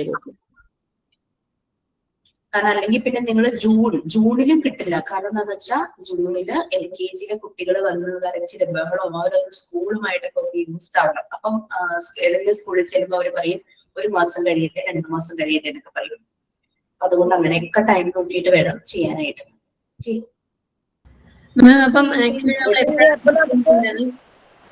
ഇന്റേൺഷിപ്പ് നമുക്ക് നിർബന്ധമുണ്ടോ മിസ്സേ? ഇന്റേൺഷിപ്പ് ചെയ്യണമെന്ന് നിർബന്ധമുണ്ടോന്നോ നമ്മൾ മാൻഡേറ്ററി ആയിട്ട് പറഞ്ഞിട്ടില്ല. പക്ഷെ നമുക്കറിയാം BEd ആണെങ്കിലും അങ്ങനെ ടീച്ചിങ് പ്രൊഫഷനിലെ ഏത് കോഴ്സ് എടുത്താലും ഈ പറയുന്ന ടീച്ചിങ് പ്രാക്ടീസ് അതിന്റെ ഒരു ഭാഗമാണ്. അപ്പൊ അത് എവിടെയെങ്കിലും അപ്ലൈ ചെയ്താലാണ് അപ്ലൈ ചെയ്ത് നമ്മളത് ഒബ്സർവ് ചെയ്യുക എന്നുള്ളത് നമ്മുടെ കോഴ്സിന്റെ ഒരു ഭാഗമാണ്. നിങ്ങൾക്കത് പറ്റിയില്ലെങ്കിൽ പറയാൻ പറ്റില്ല. പിന്നെ അതുപോലെ ടീച്ചേഴ്സ് ഉണ്ടാവും നമ്മുടെ ബാച്ചിൽ, ആരെങ്കിലൊക്കെ ടീച്ചേഴ്സ് ഉണ്ടാവും അല്ലെ? അപ്പൊ ടീച്ചേഴ്സ് പ്രത്യേകമായിട്ട് ടീച്ചിങ് പ്രാക്ടീസ് ചെയ്യണമെന്നില്ല. അവര് വർക്ക് ചെയ്യുന്ന ഇടങ്ങളിൽ അതൊന്ന് അപ്ലൈ ചെയ്തിട്ട് അതൊന്ന് ഒബ്സർവ് ചെയ്താൽ മതി. പിന്നെ ട്യൂഷൻ എടുക്കുന്നവരുണ്ടാകും.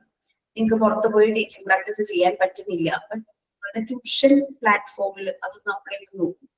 ഉണ്ടാകുന്ന ചേഞ്ചസ് അതൊക്കെ നിങ്ങൾക്ക് ഒബ്സർവ് ചെയ്യാവുന്നതാണ്. മിസ്, ഞാൻ ഒരു സ്കൂളിൽ 1 വർഷം പഠിപ്പിച്ചിട്ടുണ്ട്. പിന്നെ അംഗൻവാടിയിൽ 6 മന്ത്സും ടീച്ചറായിട്ട് വർക്ക് ചെയ്തിട്ടുണ്ട്. അപ്പൊ ഇനി ഇന്റേൺഷിപ്പ് കഴിഞ്ഞ ഡിസംബറിൽ കഴിഞ്ഞു.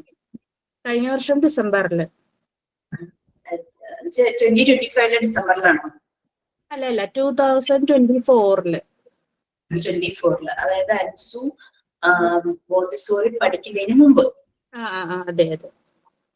മോണ്ടിസോറി മെത്തേഡ് അപ്ലൈ ചെയ്തിട്ടില്ലല്ലോ? ഇല്ല. അതാണ് നമ്മൾ ഈ മെത്തേഡ് അപ്ലൈ ചെയ്തിട്ട് നമ്മളത് റിഫ്ലക്ഷൻസ് നമ്മൾ മനസ്സിലാക്കുക. അതാണ് ടീച്ചിങ് പ്രാക്ടീസിന്റെ ഉദ്ദേശം. നമ്മുടെ ക്ലാസ്സിലെ പ്രബുല്ല എന്ന് പറയുന്ന ഒരു കുട്ടി ഇപ്പൊ 4 മാസമായിട്ട് ടീച്ചറായിട്ട് വർക്ക് ചെയ്തോണ്ടിരിക്കുക. അപ്പം പ്രത്യേകിച്ച് ടീച്ചിങ് പ്രാക്ടീസിന് പോണോന്ന് ചോദിക്കാൻ എന്നോട് പറഞ്ഞിട്ടുണ്ടായിരുന്നു. ഇപ്പോഴും വർക്ക് ചെയ്യല്ലേ? ഇപ്പോഴും വർക്ക് ചെയ്തോണ്ടിരിക്കുക. ചെയ്യേണ്ടത് ഈ മെത്തേഡ് പ്രബല ആയിട്ടുണ്ടെങ്കിൽ അത് അതിലേക്ക് അപ്ലൈ ചെയ്യുക എന്നുള്ളത് മാത്രമേ ഉള്ളൂ. ഞാൻ പറഞ്ഞല്ലോ, ട്യൂഷൻ ആയാലും നിങ്ങൾക്ക് ടീച്ചിങ് പ്രാക്ടീസ് ചെയ്യാൻ പറ്റുന്നില്ല. സോ ട്യൂഷനിലെങ്കിലും 1 കുട്ടിയാണെങ്കിലും 2 കുട്ടിയാണെങ്കിലും ഇഷ്ടമുള്ളതെങ്കിലും നമ്മളൊന്ന് അപ്ലൈ ചെയ്ത് നോക്കുക. നമ്മുടെ മക്കളിലൊന്ന് അപ്ലൈ ചെയ്ത് നോക്കുക. നമുക്ക് ഇതിന്റെ റിഫ്ലക്ഷൻസ് ഒന്ന് മനസ്സിലാക്കണം. ഇനി ചില സ്ഥലത്ത് ഇന്റർവ്യൂവിന് പോകുമ്പോൾ അറിയാവുന്നവരാണെങ്കിൽ അവർ ചോദിക്കും, നിങ്ങൾ ടീച്ചിങ് പ്രാക്ടീസ് എവിടെയാ ചെയ്തതെന്ന് ചോദിക്കും.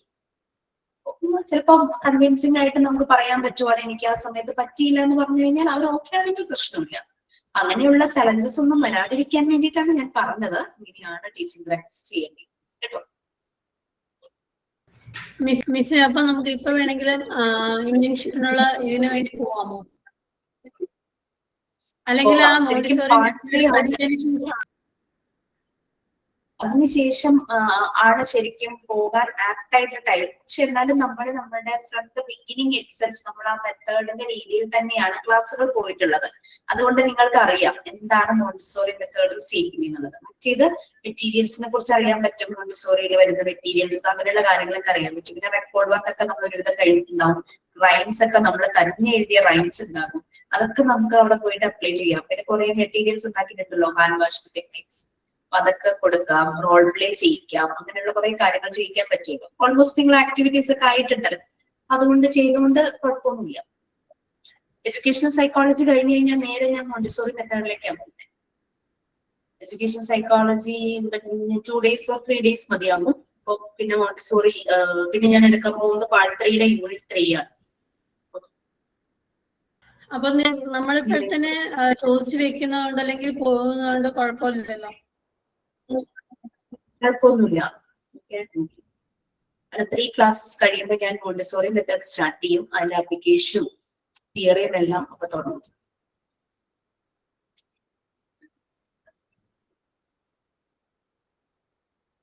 ഓക്കെ, എന്തെങ്കിലും ഡൗട്ട്സ് ഉണ്ടോ? മാം ഇന്റേൺഷിപ്പ് തുടങ്ങാലോ?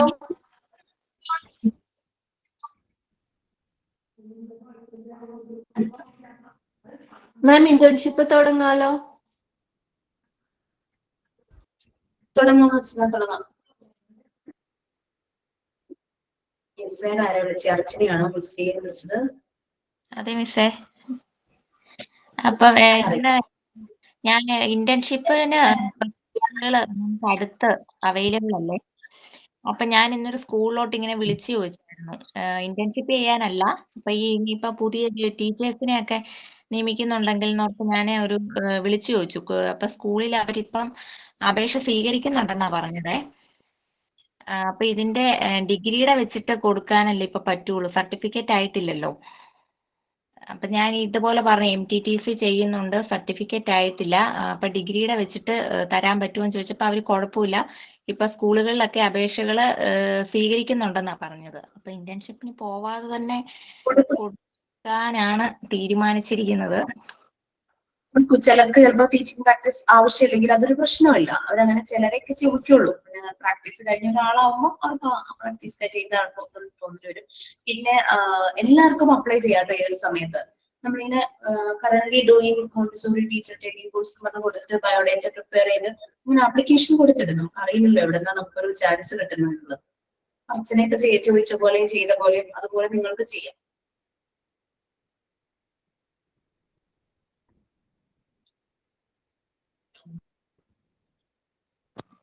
നമ്മുടെ ജയശ്രീ ചേച്ചിക്ക് ഇൻഫന്റ് ജീസസിലെ ട്രെയിനിങ്ങിനായിട്ട് കിട്ടിയിട്ടുണ്ട് കേട്ടോ മിസ്സേ. 19-ാം തീയതി മുതൽ ചെല്ലാൻ പറഞ്ഞിട്ടുണ്ടെന്ന് പറഞ്ഞു. ഓ ശരി ശരി. ജയശ്രീ നിങ്ങളോട് ഷെയർ ചെയ്യുമല്ലോ എങ്ങനെയാണ് കാര്യങ്ങളെന്നൊക്കെ. ജയശ്രീ ഷെയർ ചെയ്യും, നിങ്ങൾക്ക് കുറച്ചുകൂടെ ഐഡിയ കിട്ടും. ഓക്കെ, സ്റ്റാർട്ട് ചെയ്തോളൂ, വൈകിക്കേണ്ട. കാരണം ഈ ഒരു അക്കാദമിക് ഇയറിൽ തന്നെ നമുക്ക് തീർക്കുവാണെങ്കിൽ നമ്മുടെ കോഴ്സ് കഴിയുമ്പോഴേക്കും ചെയ്യാൻ പറ്റുന്നവര് കോഴ്സ് കഴിയുമ്പോഴേക്കും നിങ്ങൾ ടീച്ചിങ് പ്രാക്ടീസും കഴിയും, എല്ലാം കഴിഞ്ഞ് വേറെ പിന്നെ അതിനെ കുറിച്ച് ആലോചിക്കുന്നുണ്ട്. പിന്നെ ചിലര് വീട്ടിലെ ചില പ്രശ്നങ്ങൾ, കൊച്ചു കുട്ടികളുള്ളവര് അങ്ങനെയൊക്കെയുള്ളവര് കോഴ്സ് കഴിഞ്ഞിട്ട് പിന്നീട് ചെയ്യാൻ അങ്ങനെ പ്ലാൻ ചെയ്ത് അങ്ങനെ ചെയ്യുന്നവരുണ്ട്.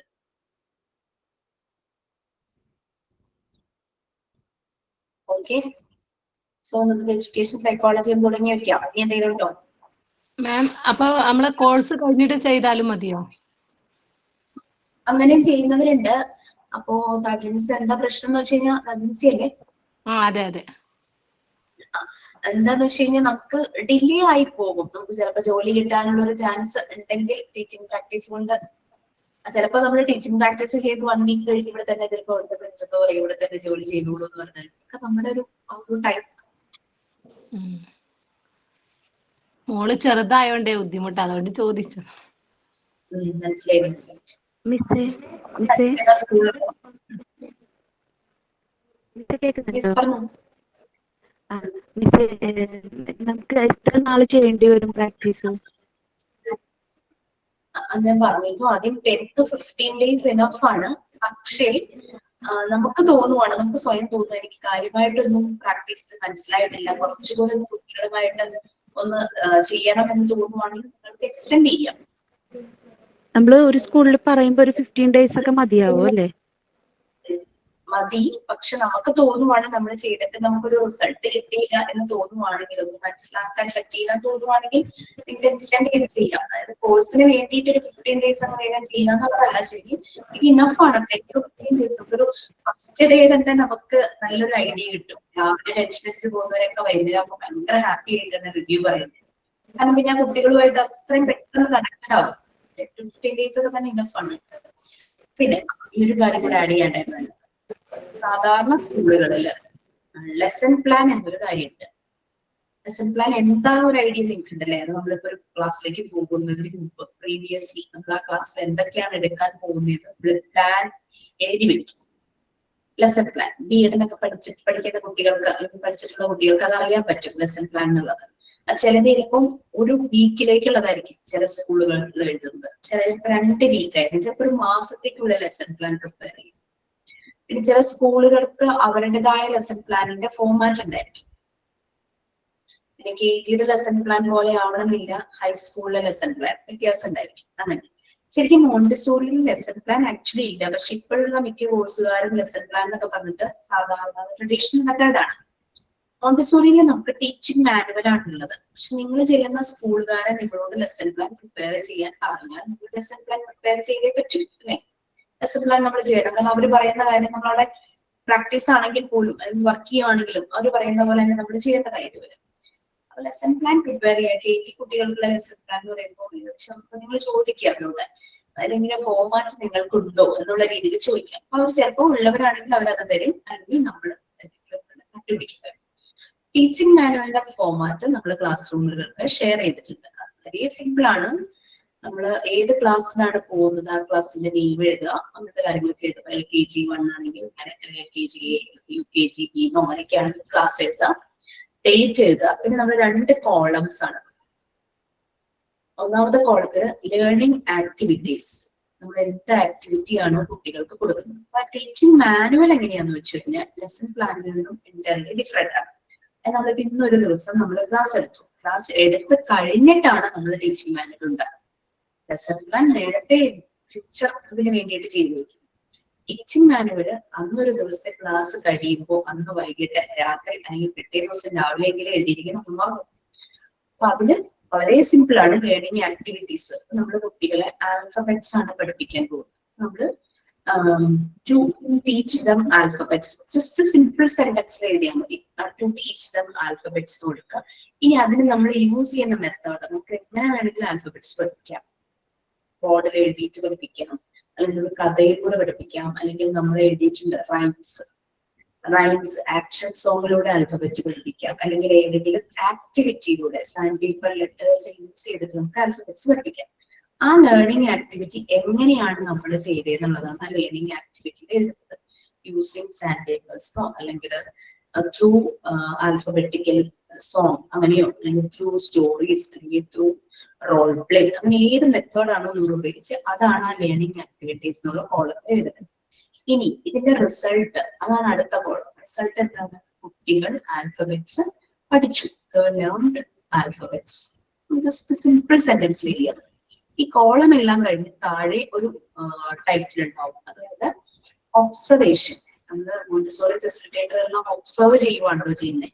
നമ്മുടെ ആക്ടിവിറ്റി കുട്ടികൾക്ക് കൊടുത്തപ്പോൾ കുട്ടികളുടെ ഫീലിങ്സ്, അവരെന്തൊക്കെയാണ് അവരിൽ നിന്ന് വന്ന റിഫ്ലക്ഷൻസ്, അത് നമ്മൾ ഒബ്സർവ് ചെയ്യുന്നു. അപ്പൊ നമുക്ക് കാണാം കുട്ടികള് they enjoyed very well, they repeat the activity several times, they demanded for next day, അല്ലെ? അതൊക്കെ വരാം. അവര് പലതവണ അത് റിപ്പീറ്റ് ചെയ്തു, നാളെയും ചെയ്യാനെന്ന് പറഞ്ഞു. അവര് ഭയങ്കര ഹാപ്പി ആയിരുന്നു. ഏറ്റവും ഇമ്പോർട്ടന്റ് ഭാഗം ആ ഒബ്സർവേഷൻ അല്ലെങ്കിൽ അനാലിസിസ് ആണ്. ഇപ്പൊ ഒരു ഐഡിയ കിട്ടിയോ ടീച്ചിങ് മാനുവൽ എങ്ങനെ എഴുതുന്നത്? നമ്മൾ ഡയറി എഴുതുന്ന പോലെ അല്ലെ? ഇത് നമ്മുടെ ഗ്രോത്തിന് ഹെൽപ്പ് ചെയ്യുന്നതാണ് ടീച്ചിങ് മാനുവൽ. നിങ്ങൾ ചെയ്ത എല്ലാ കാര്യങ്ങളും നിങ്ങളുടെ ഗ്രോത്തിന് ഫോർ അതേഴ്സും ആണ്. അല്ലാണ്ട് കോഴ്സിന്റെ ഭാഗമായിട്ട് ഞാനിത് ചെയ്യണം അങ്ങനെ ഫോഴ്സ്ഫുള്ളി അല്ല നമ്മൾ ചെയ്യേണ്ടത്. അത്രയും ഇഷ്ടത്തോടു കൂടി ഇത് ചെയ്യണം. പിറ്റേ ദിവസവും നമ്മൾ കൊടുക്കുന്നത് ഇതുപോലെ തന്നെയുണ്ട്. ഒരു 10 ദിവസമാണ് നിങ്ങൾ ടീച്ചിങ് പ്രാക്ടീസ് ചെയ്തെങ്കിൽ 10 ദിവസം നോട്ട്ബുക്കിൽ ചെയ്താലും മതി, കോളം വരച്ചിട്ട് ചെയ്താൽ മതി, അത്രേ ഉണ്ടാവുള്ളൂ. എന്നിട്ട് എന്തെങ്കിലും നിങ്ങൾ പിന്നീട് എവിടെയെങ്കിലും വർക്ക് ചെയ്യാൻ പോകുമ്പോൾ നമുക്കിത് മറച്ചു നോക്കിയാൽ നമുക്ക് നല്ലൊരു ഐഡിയ കിട്ടും. അപ്പോൾ നമുക്ക് ഫ്യൂച്ചറിലേക്കുള്ള ഒരു റെഫറൻസ് ആണ്. അതുകൊണ്ടാണ് ടീച്ചിങ് മാനുവൽ എഴുതാൻ പറയുന്നത്. ക്ലിയർ ആയോ?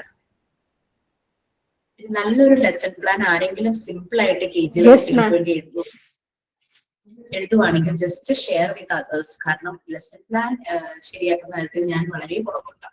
എന്തെങ്കിലും ഇന്ന് ചെയ്ത് നോക്കണം എന്ന് ഞാൻ വിചാരിച്ചിട്ടുണ്ട്. BEd ഒക്കെ ചെയ്തവരുടെ ഹെൽപ്പോട് കൂടിയിട്ട് എന്നിട്ട് കൊടുക്കാന്ന്. അതാകുമ്പോൾ ആ ഒരു ഫോർമാറ്റ് തന്നെ എല്ലാവരും ഫോളോ ചെയ്തു പോകും. നിങ്ങൾക്കായിട്ട് എന്തെങ്കിലും ഒരു ഐഡിയയിൽ ലെസൺ പ്ലാൻ പ്രിപ്പയർ ചെയ്യാൻ പറ്റില്ല, നെക്സ്റ്റ് ഗ്രൂപ്പിലുള്ളവരൊക്കെ ആയിട്ട് ഷെയർ ചെയ്യും. ടീച്ചിങ് മാനുവലിന്റെ കണ്ടന്റ് ഇത്രയേ ഉള്ളൂ. അത് നമ്മളുടെ ഗ്രോത്തിന് വേണ്ടിയിട്ടാണ്. നമ്മളൊരു ഡയറി എഴുതുന്ന പോലെ അന്നത്തെ സംഭവിക്കുന്ന കാര്യങ്ങൾ നമ്മൾ ഡയറി എഴുതുന്ന ശീലമുള്ളവരെ എഴുതി വെക്കില്ലേ, അതുപോലെയുള്ളൂ ടീച്ചിങ് മാനുവൽ. അത് നിങ്ങൾക്ക് പേപ്പറിൽ എഴുതാം, അല്ലെങ്കിൽ ഒരു നോട്ട്ബുക്ക് വാങ്ങിച്ചിട്ട് അതിൽ എഴുതാം.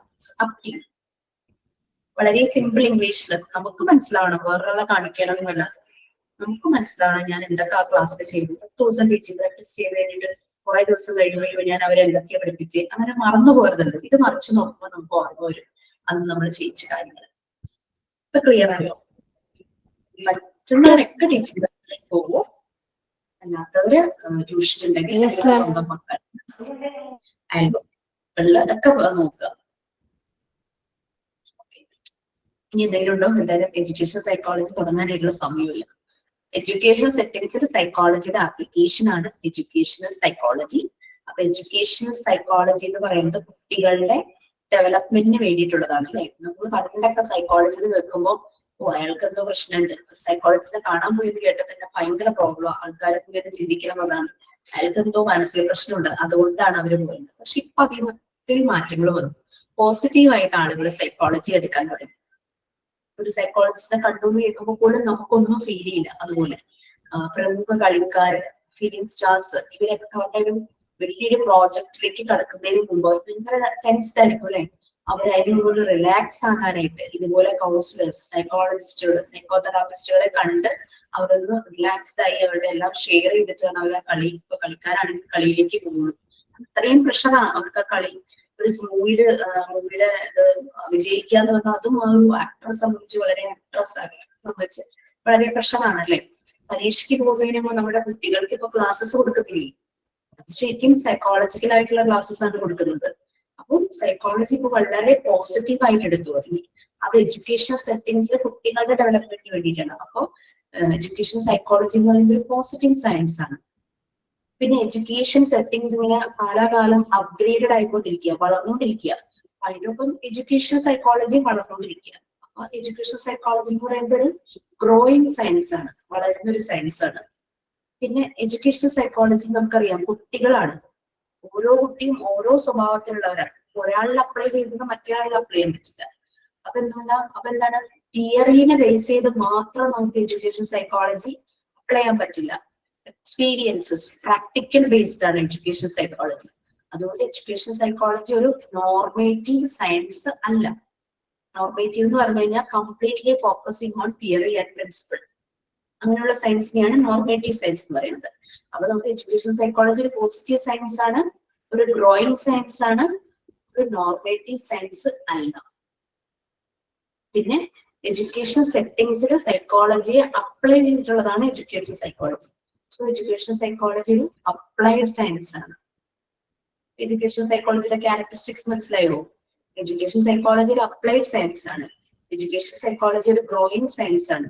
എഡ്യൂക്കേഷൻ സൈക്കോളജി ഒരു പോസിറ്റീവ് സയൻസ് ആണ്. എഡ്യൂക്കേഷൻ സൈക്കോളജി ഒരു നോർമേറ്റീവ് സയൻസ് അല്ല. ക്ലിയർ? നമുക്ക് നെക്സ്റ്റ് ക്ലാസ്സിൽ അത് കൂടുതൽ ഡീറ്റെയിൽ ആയിട്ട് പറയാം. ഓക്കെ. ഹെൽത്ത് മോക്ക് ടെസ്റ്റ്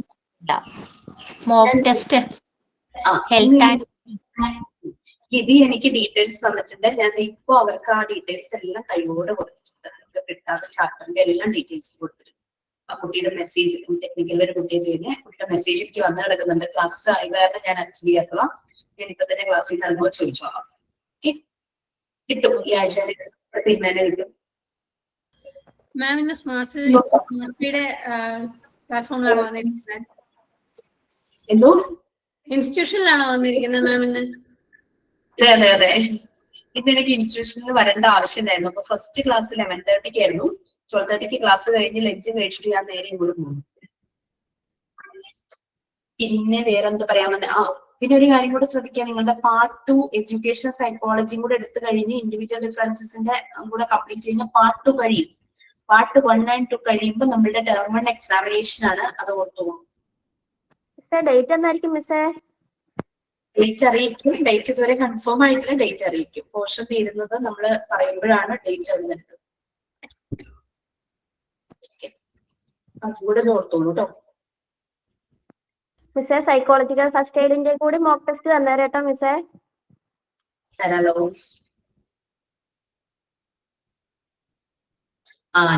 ഞാനല്ലല്ലോ നിങ്ങൾക്ക് ഫസ്റ്റ് എയ്ഡും കൂടെ ചേർത്തിട്ട് ഞാൻ ഏതിയോ കൂടി തരാറ്. അതും കൂടെ ചേർത്തൊക്കെ ഞാൻ തരാം.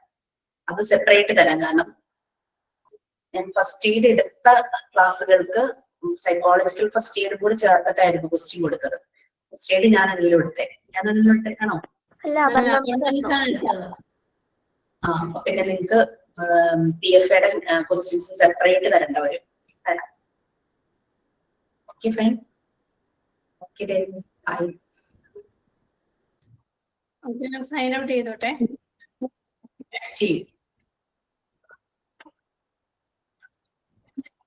Thank you, ma'am, for giving us wonderful session. The main topic was relating the ethical do's and don'ts relating to psychological first aid, and the action principles: look, listen, and link. Long-term stories also. And thanks for sharing us what matters to be keep in mind while doing internship. Thank you so much. We hope it was a wonderful advice also. Thank you. Signing out by Renia. Okay, bye. Have a nice day. Thank you so much. Thank you. Okay, thank you, ma'am. Thank you, miss. Thank you, ma'am.